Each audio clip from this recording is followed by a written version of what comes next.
Make your participants happy with extras by adding products to your registration form. A running shirt, a water bottle, a hotel stay, or a donation to a good cause.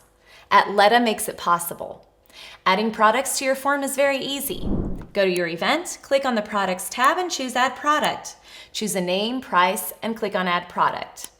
Enter some information about your product, a description, an image, and possibly some extra explanation in the automated mail. On the Rates subpage, you indicate in which period the product can be purchased. If you want to calculate tax on the product, add a Chamber of Commerce number. This can be found at the Settings page. The ledger number is useful if you want to be able to specify this ticket in your accounting.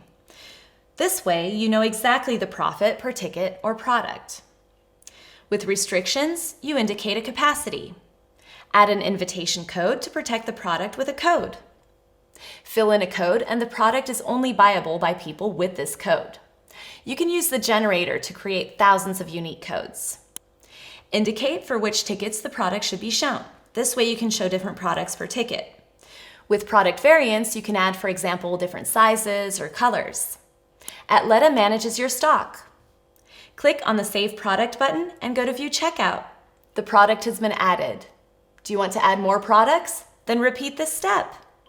If you have any questions, don't hesitate to contact us.